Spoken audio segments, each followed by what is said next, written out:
अस्सलाम वालेकुम, hello and welcome to sports room. मैं हूं आपका मेज़बान नजीबुल हसनैन और मेरी तरफ से ARY न्यूज़ की तरफ से स्पोर्ट्स रूम की पूरी टीम की तरफ से आपको बहुत बहुत ईद मुबारक। ईद इस बार और इनफैक्ट रमज़ान भी उस तरह से नहीं गुजरा जिस तरह से नॉर्मल होता है, जिस तरह से इबादत का सिलसिला होता है। Because of covid corona virus की वजह से सब कुछ डिस्टर्ब हो गया। बट ये भी एक आजमाइश है, अल्लाह ताला की तरफ से है और इसमें हमको ना सिर्फ अपना बल्कि बाकियों का भी, सबका भी ख्याल रखना है। और जिस तरह से जो हाइजीन, अपनी पर्सनल हाइजीन का ख्याल रखते हुए तमाम चीज़ों को फॉलो करना है, सोशल डिस्टेंसिंग को फॉलो करना है, तभी हम इस बीमारी से, इस वबा से निजात हासिल कर सकेंगे।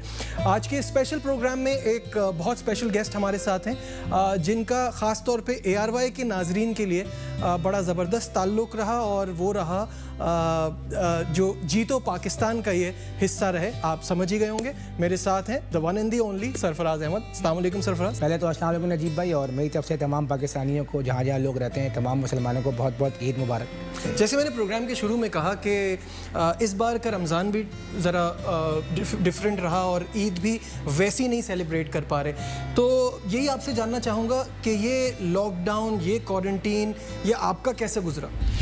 देखिए, ऑब्वियसली ये मेरा नहीं, आई थिंक जितने भी तमाम पाकिस्तानी दुनिया में लोग होंगे, ये महीना जो है, मतलब ये 3-4 महीने जो है बहुत ही डिफरेंट गुजरे। और ये शायद मेरे क्रिकेटिंग कैरियर में पहला रमज़ान होगा जो कि क्रिकेट खेले बगैर जो है वो हमने गुजारा है। कोई क्रिकेट नहीं हुई है और जो इस वक्त सारी चीज़ें चल रही हैं, ऑब्वियसली हम सबको एहतियात की ज़रूरत है। तो जैसे आपने पहले कहा कि अल्लाह ताला की तरफ से आजमाइश है, तो ऑब्वियसली ये इंशाल्लाह उम्मीद है कि अच्छा वक्त ज़रूर आएगा और चीज़ें बेहतर हो जाएंगी। अच्छा, घर वाले तो परेशान हो गए होंगे, इतना ज़्यादा देखने की आपको आदत नहीं है, क्योंकि आपने अंडर-19 कैरियर से जिस तरह से आप क्रिकेट खेलते रहे और फिर पाकिस्तान टीम के कप्तान इतने ज़्यादा बिजी रहे हैं और अब अचानक से एक काफ़ी लंबे अरसे के लिए घर में बंद। जी बिल्कुल, देखें मैं एक तो काफ़ी अरसे बाद भी हम लोग जो है रमज़ान जो है वो पाकिस्तान में गुजार रहे हैं, क्योंकि अगर आप पिछले 4 साल से आप देखें तो 2016, 17, 18 और 19 हम लोग इस टाइम पर जो है वो इंग्लैंड टूर पे होते थे और तो काफ़ी टाइम बाद जो है वो घर पे गुजार रहे हैं। ऑब्वियसली फिर घर वालों को तंग भी करते हैं कि ये बनाओ, ये नहीं बनाओ। आजकल आपको पता है कि रमज़ान में गर्मी ज़्यादा हो जाती है, तो फिर रोज़े के टाइम भी चलने तो थोड़ा मुश्किलात होती हैं घर वालों को, लेकिन घर वाले भी एडजस्ट कर रहे हैं। अच्छा, तो ये जो ट्रांजिशन है ये कैसा हो रहा है? क्या अब आप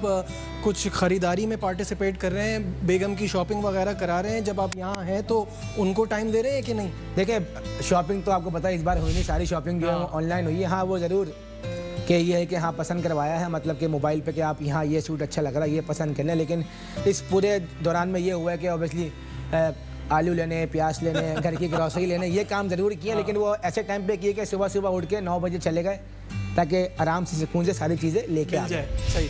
अच्छा, अब्दुल्ला को तो हम सब जानते हैं और मैं तो खुद बताऊं, मुझे तो वो जो अभी हम क्लिप भी दिखाएंगे साथ साथ, जो उसकी बैटिंग की क्लिप आई है, वो तो आपसे अच्छा बैट्समैन लग रहा है मुझे। हाँ, उसका जो ऑब्वियसली स्टांस है, आपको पता है तो लेफ्ट हैंडर है, तो लेफ्ट हैंडर वैसे ही ऑटोमेटिकली स्टाइलिश होते हैं। हाँ, पूरा टाइम लेके शॉट का इंतजार जो करता है, उसके बाद वो बॉल का इंतजार करके जो शॉट खेल रहा था, बस वो एक नेचुरल उसके अंदर एक चीज़ है। तो अभी देखें क्या होता है, अभी तो बड़ा शौक है क्रिकेट खेलने का, तो आजकल फास्ट बॉलिंग भी शुरू कर दी आहिस्ता, तो देखें आगे क्या होता है, लेट्स सी। लेकिन क्रिकेट में उनके लिए मुझे लगता है कि जीन्स में क्रिकेट नज़र आ रही है, मुझे भी नज़र आ रही है। अच्छा, ये बताइए, अब्दुल्ला को तो हम सब जानते हैं, साहबजादी के क्या हाल है? अभी तो बहुत छोटी हैं, लेकिन बेटियां बाप से ज़्यादा क्लोज होती हैं, क्या ऐसा है?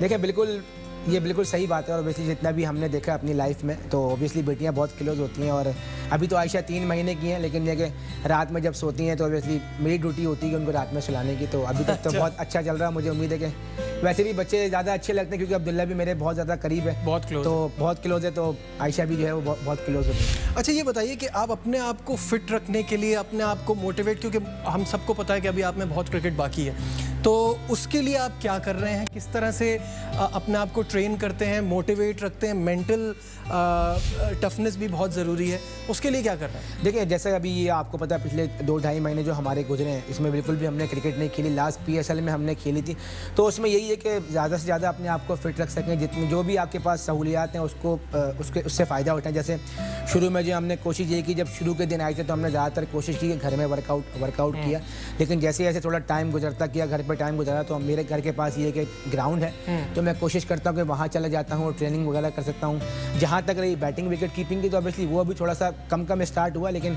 आगे जाके मुझे उम्मीद है जैसे जैसे हालात बेहतर होंगे तो रेगुलर की बुनियाद पर जो है वो प्रैक्टिस भी शुरू हो जाएगी। अच्छा, फॉर अ क्रिकेटर सबसे इंपॉर्टेंट चीज़ होती है क्रिकेट मिलना। क्रिकेट होती रहे तो फिर वो फॉर्म में भी रहते हैं और अपनी प्रैक्टिस भी रहती है। ट्रेनिंग आप एक हद तक कर सकते हैं, क्या ये सही है? देखिए बिल्कुल, जैसे हमने सारा साल जो है वो क्रिकेट खेली, अगर हमें क्रिकेट नहीं मिलेगी तो ऑब्वियसली एक उलझन सी होगी, क्योंकि हमारा काम ही क्रिकेट खेलना है। तो अब काफ़ी टाइम हो गया, अब दिल भी चाह रहा कि यार दोबारा बैट और प्रॉपर किट में वापस आएँ। तो मुझे उम्मीद है इंशाल्लाह हालात जैसे जैसे बेहतर होंगे तो बहुत दिल चाह रहा कि अब विकेट कीपिंग की प्रैक्टिस शुरू हो जाए, बैटिंग शुरू हो जाए, मैचेस खेलने।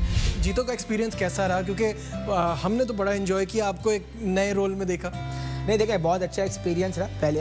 पहली बारी मैं मतलब जीतो पाकिस्तान में आया और पहले कभी इत्तेफाक नहीं हुआ, लेकिन बहुत अच्छा एक्सपीरियंस है। तमाम लोग बहुत ज़्यादा अच्छे, जितने भी अदनान भाई थे, हिमायूं भाई थे, उसके अलावा डॉक्टर शाइस्ता थी, सना जावेद थी, फात भाई थे, जो पूरी टीम थी जीतो पाकिस्तान की, वो बहुत ही ज़बरदस्त थी और एक नया एक्सपीरियंस था मेरे लिए और एक अच्छी एक्टिविटी करने को मिल गई थी, क्योंकि रमज़ान थे ऑब्वियसली और तो कुछ था नहीं करने को, क्योंकि आप घर में रहते थे और ट्रेनिंग करते थे। तो इसी बहाने एटलीस्ट घर से बाहर निकले और कुछ एक्टिविटी की। तो इस एक्टिविटी से आपको कहीं एक नया रास्ता तो नहीं मिल गया रिटायरमेंट के बाद कुछ करने का? नहीं देखिए, ये एक बहुत ही मुश्किल काम है और जो फात भाई की एनर्जी है आई थिंक वो बहुत ज़बरदस्त है, आउटस्टैंडिंग है, क्योंकि 2 घंटे जिस तरीके से फात भाई उस शो को लेके चलते हैं तो वो शो की जान है और इसी वजह से वो शो जो है पाकिस्तान में, बल्कि पाकिस्तान में नहीं दुनिया भर में देखा जाता है बिकॉज ऑफ के फात भाई की जो एनर्जी है। तो बड़ा मुश्किल काम है, इसके लिए भी एक अलग एनर्जी चाहिए, तो वो फात भाई के अंदर नहीं, ज़रूरी नहीं है कि वही आप तो फात की नौकरी के पीछे ना पड़े। मैं कह रहा हूँ ज़रूरी नहीं वही, बट टीवी आई थिंक कि आप कैमरे के सामने फ्रेंडली हैं और आपका एक ऐसा पर्सोना है कि टीवी को आगे करियर बना सकते हैं। देखिए अभी ये कहना बहुत कबल अज़ वक्त है, अभी तो सारा फोकस क्रिकेट पे। देखें जब क्रिकेट छोड़ेंगे उसके बाद देखते हैं कि कहाँ जाना है, किस तरफ लाइफ को लेके चलना है। ठीक है, अब थोड़ी सी बात ना PSL की करते हैं। सबसे पहले क्योंकि अभी पिछले ही दिनों मोइन भाई के साथ मुलाकात थी, तो मोइन भाई से मैं यही बात कर रहा था कि आप एज कोच और सरफराज एज कैप्टन नज़र नहीं आता ऐसी परफॉर्मेंस जैसी इस बार कोयटा ग्लैडिएटर्स की रही। तो उन्होंने बड़ा अच्छा जवाब दिया। उन्होंने जवाब ये दिया, कौन चला था? कोई भी नहीं चला। तो आप किसी एक का नाम नहीं ले सकते, आप ये नहीं कह सकते कि टीम ने सही नहीं खेला या कप्तानी ठीक नहीं थी या कोचिंग सही नहीं थी, कोई भी नहीं चल पाया। क्या आप इस बात से एग्री करते हैं? देखिए बिल्कुल, अगर आप हमारी ओवरऑल परफॉर्मेंस देखें तो ऑब्वियसली कोई भी ऐसी ना आउटस्टैंडिंग परफॉर्मेंस जो है हमारी टीम की तरफ से नज़र नहीं है, क्योंकि अगर आप पिछले 4 साल की हमारी परफॉर्मेंस देखते हैं तो हम एक टीम के खेलते थे, लेकिन कुछ चीज़ें ऐसी हुई कि जैसा कि हमने शुरू में डिस्कस किया कि हमारी इस बार जो है ना टीम कॉम्बिनेशन हमारा चेंज हुआ, क्योंकि पिछले साल की अगर आप हमारी टीम देखें तो जो कि हमने शुरू में मेंशन भी किया, मोइन भाई ने बहुत ज़्यादा मेंशन किया कि हमारे की प्लेयर जो है वो मिसिंग हो गए बिकॉज ऑफ कैटेगरी, क्योंकि हम नहीं चाहते थे कि सोहेल तनवीर हमारे पास से छोटे, हम नहीं चाहते थे कि रायली रोसो हमारे पास से छोटे। वो रायली रोसो वो था एक मिडिल ऑर्डर में एक्सपीरियंस प्लेयर, बदला भी ऐसा लिया। हाँ, हमें ही कूटा उसने। और उसके अलावा फिर एक ट्रेजेडी हो गई, आपको पता है उमर अकमल की कुछ सबसे बड़ा, मुझे ऐसा लगता है कि सबसे बड़ा मसला उमर अकमल का हुआ। देखिए बिल्कुल, जो एक उमर अकमल का ना होना और एक अहमद शहजाद का ना चलना, ये दोनों प्लेयर्स से आप देखिए सारी चीज़ें जो है ना वो फेवर में नहीं गई। आप किसी एक को ना बोले कि अहमद शहजाद नहीं चला, सारी चीज़ें फेवर में गई। नहीं, एक चीज़ है जिसमें मुझे लगता है कि कहीं ना कहीं गलती हुई, वो जब एक प्लेयर आउट ऑफ फॉर्म है, वो स्ट्रगल कर रहा है, उससे नहीं हो रहा, उसको बार बार 3 पे चांस दिया जा रहा था। नहीं देखें, जब आपको पता हो ना कि आपकी टीम का एक प्लेयर ऐसा जिसने आपके लिए पास में परफॉर्मेंस की हो, और अहमद शहजाद आपको पता है कि इस वक्त सबसे ज़्यादा टैलेंटेड प्लेयर है पाकिस्तान में जितने भी प्लेयर्स खेलते, तो हमें पूरी उम्मीद थी, क्योंकि हमारी टीम का वो मेन प्लेयर था। पिछले साल अगर आप देखें, पिछले 3 साल हमारे साथ खेला, उसकी आउटस्टैंडिंग परफॉर्मेंस थी। तो ये देखें T20 फॉर्मेट ऐसा है कि खुदा ना खास्ता अगर आपकी फॉर्म चली जाती है तो फॉर्म में आना जो है ना वो बड़ा मुश्किल हो जाता है। तो हमारी कोशिश यही थी कि जो एक कॉम्बिनेशन चल रहा है उसी को लेकर चलें, और अहमद शहजाद पर हमें पूरा ट्रस्ट रखा है, वो परफॉर्म करेगा। लेकिन क्रिकेट में ऐसा टाइम आता भी है कि बैड लक आती है और अनफॉर्चुनेटली परफॉर्म नहीं कर पाया, लेकिन वो स्टिल मैं ये कहूँगा कि वो अभी भी बेस्ट प्लेयर है PSL में। अच्छा, दूसरा ये कि जेसन रॉय ने भी वैसा परफॉर्म नहीं किया ना जैसा आप एक्सपेक्ट कर रहे थे। बिल्कुल, वॉटसन का अब टाइम जो है वो ख़त्म हो रहा था, तो वो भी नज़र आ रहा है कि वो थक रहे थे फील्ड पे, वो वैसी परफॉर्मेंस। देखिए मैं आप ये कहना, आप किसी एक का, जैसे मोइन भाई ने कहा कि आप किसी एक को नहीं कह सकते कि देखें टीम जीतती है, वो एक बंदे की परफॉर्मेंस से नहीं जीतती, सबकी परफॉर्मेंस से टीम जीतती है। और कोयटा की खासियत यही थी कि जो जितने पिछले 4 सालों में एज अ टीम खेलती रही, तो इस साल यही वजह रही कि हम एज अ टीम अच्छा नहीं खेले, जिसकी वजह से हमारी परफॉर्मेंस इतनी अच्छी नहीं रही। अच्छा, अब एक और सवाल ये कि PSL को जिस टाइम पे रोका गया तो उस पे क्या आप समझते हैं कि बाज़ लोगों का ये कहना है कि मुल्तान को विनर करार देते थे, लेकिन हम इससे इसलिए ऑब्जेक्ट करते हैं कि ये कोई एक मैच बाकी नहीं था। अब तो आप क्रंच स्टेज पर पहुंचे हैं, किसी एक को विनर करार दे देना वो कोई मज़े का फैसला नहीं होता, जैसा रखा गया वैसा ही ठीक है। आप अग्री करते हैं? देखिए, अगर अपॉर्चुनिटी देखें, अब जो जैसे हालात हो गए वो तो किसी को भी नहीं पता था कि ये सब हो जाएगा। ये तो अचानक जो है सारी चीज़ें हुई हैं, लेकिन मेरे ख्याल से अच्छा डिसीजन था कि इस चीज़ को रोक दिया जाए, क्योंकि इंपॉर्टेंट जो है वो आपकी लाइफ है, सेफ्टी है। बिल्कुल, देखें दुनिया भर में जो है सारे स्पोर्ट्स के गेम जो है वो ख़त्म कर दिए गए, तो आई थिंक अच्छा डिसीजन था। तो मुझे उम्मीद है कि अगर देखें खुदा न खास्ता अगर नहीं हो पाती PSL, कोई विंडो नहीं मिलती, तो फिर आप कोई जो आपको समझ में आता है वो आप देखें जो बेहतर लगता है। लेकिन अगर विंडो मिलती है आपको, आगे डेफिनेटली मैचेस होने चाहिए, क्योंकि 4 बेस्ट टीमें जो हैं वो पहुंची हैं, और ऑब्वियसली मुल्तान भी है, कराची भी थी, लाहौर ने बड़ा अच्छा कमबैक किया था। तो टीमें थी, तो मैं समझता हूँ अगर विंडो मिलती है तो हो जाएगा तो ज़्यादा अच्छा होगा। ठीक है नाज़रीन, यहाँ वक्त हो गया एक ब्रेक का। ब्रेक से वापस आते हैं, सरफराज हमारे साथ हैं, कहीं मत जाइएगा, will be right back. Glad to have you back once again to our special program। और सरफराज अहमद हमारे साथ यहाँ मौजूद हैं। सरफराज, ईद का शो है तो रैपिड फायर, तेज जवाब, क्या आप तैयार हैं? बिल्कुल। अच्छा, सबसे पहले ये जानना चाहूँगा, एक जगह आपने कहा था कि आपका फेवरेट हीरो जो है वो सलमान खान है। बिल्कुल। तो कोई एक सलमान खान का डायलॉग अपनी आवाज़ में, अपने स्टाइल में। देखिए, उनका एक बड़ा अच्छा डायलॉग है जो कि मुझे बड़ा पसंद है। शायद वो बोलते हैं कि मैं लोगों के दिलों में आता हूँ, दिमाग में नहीं। आपकी तो क्रिकेट के लिए भी सूट करता है। अच्छा, मुझे बताइए, मायरा खान या महविश हयात, या फिर मैंने एक और जगह कटरीना कैफ का नाम भी सुना है? महविश हयात। अच्छा, बेहतरीन ऑलराउंडर कौन है, वसीम अकरम या इमरान खान? आई थिंक अगर प्रॉपर आप ऑलराउंडर देखेंगे, बैट्समैन और बॉलर ऑब्वियसली दोनों थे, लेकिन I think Imran Khan. Okay.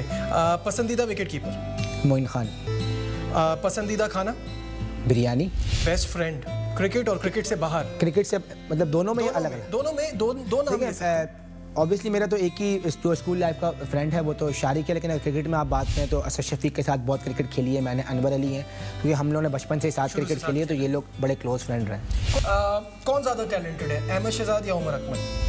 I think मुझे लगता है कि Ahmed Shahzad. Okay. Roger Federer या राफेल नडाल, और क्यों? Roger Federer. उसकी स्किल्स मुझे बहुत अच्छी लगती हैं, क्योंकि जो उसके पास स्किल्स हैं, ऐसे नडाल जो है वो फाइटर है, लेकिन जो उसके पास स्किल्स है ना वो बहुत एबिलिटी अलग है। हाँ, उसकी अलग है। मेसी या रोनाल्डो, और क्यों, क्या वजह? रोनाल्डो। और वजह ये कि जो एक तो मुझे ऐसा लगता है कि मैंने उसको काफ़ी फॉलो किया हुआ है, और उसने ऑब्वियसली उसकी लीग में परफॉर्मेंस है, और उसने अपने मुल्क को जो यूरो कप जितवाया था वो मेरे लिए बड़ा ज़बरदस्त है, क्योंकि वो अनफिट हो गया था और जिस तरीके से बाहर बैठ के वो टीम को बैक कर रहा था, तो इस वजह से। बिल्कुल सही। भारत के साथ आपके बड़े क्रंच मैचेस हुए हैं, धोनी भी उसमें इन्वॉल्व रहे हैं। कभी धोनी के साथ क्रिकेट पे कभी बात की, कभी कुछ उनसे गाइडेंस ली, कभी टिप्स लिए एज विकेट कीपर? जी बिल्कुल लिए थे। जब चैम्पियंस ट्रॉफी में जब हमारा मैचेस थे तो उनसे बिल्कुल बात हुई थी, तो उनसे मुलाकात हुई थी और टिप्स वगैरह भी लिए थे। क्रिकेटर के लिए कहते हैं टेस्ट क्रिकेट सबसे इंपॉर्टेंट होती है, आपका फेवरेट फॉर्मेट क्या है? 100% test cricket. 100% test cricket suit ऐसा लगता है कि आप लिमिटेड ओवर्स को ज़्यादा करते हैं? नहीं, देखें वो इसलिए क्योंकि टेस्ट क्रिकेट में इसलिए बोलना क्योंकि टेस्ट क्रिकेट ऐसा फॉर्मेट है वो आपको मौका देता है। छोटा फॉर्मेट जो है वो आपको मौके बड़े कम देता है। टेस्ट क्रिकेट में ये होता है आपके पास टाइम होता है, आपको 2 बारियां मिलती हैं, आपको बॉलर है तो आपको 2 इनिंग मिलती हैं, सही बात। तो आप उस पर कम बैक कर सकते हैं। टेस्ट क्रिकेट में ये कि आप एक गेम चला गया, 2 वनडे में ये होता है एक गेम गया, बहुत जल्दी जो है ना टाइम गुजर रहा होता है, तो अगर आप उसमें आपकी बैटिंग ऐसे मौके पे जहाँ पे ज़रूरत है तेज़ खेलने की, आप टीम के लिए खेलते हैं, आप आउट हो जाते हैं, तो उस वक्त वो यहाँ पे कोई नहीं देखता कि वो टीम के लिए खेल रहा है, आपकी परफॉर्मेंस जो है फिर वो हो जाती है। अच्छा, ये बताइए, करियर का कोई ऐसा दिन जिसने सरफराज अहमद के पसीने छुड़ा दिए? देखिए, ऐसे तो बहुत सारे दिन आए ऑब्वियसली। जब एक दिन देखें, वो एक दिन तो नहीं कह सकते, वो टाइम था जब हम इंडिया से ऑब्वियसली जब हारे वर्ल्ड कप में, तो वो जो 6-7 दिन थे वो बड़े मुश्किल दिन थे। अच्छा, उसमें एक चीज़ पे बड़ा, इससे थोड़ा सा ब्रेक लेके उस बात पे आ रहा हूँ, बड़ा इशू बना आपके यौन करने पे। अब वो उसका क्रिकेट से ताल्लुक नहीं है, लोग समझते नहीं है, कभी कभार ऑक्सीजन की कमी से आ जाती है, वो कोई ऐसी वो चीज़ नहीं थी, तो उस पर कैसी फीलिंग आई जब वो रिएक्शन इतना? बस वो हमारी बदकिस्मती सी थी कि वो उस वक्त हमारी टीम हार रही थी और कैमरे में आ गया। नहीं, कैमरे में तो और भी बहुत सारे लोग आते हैं दुनिया के, आप देखें तो बहुत सारी ऐसी वीडियोज़ हैं, दुनिया के ममालिक के बहुत सारे प्लेयर्स हैं, बस वो हमारी बदकिस्मती ये थी कि हम इंडिया से भी हार गए और लोगों को कोई चीज़ नहीं मिली, तो चलो।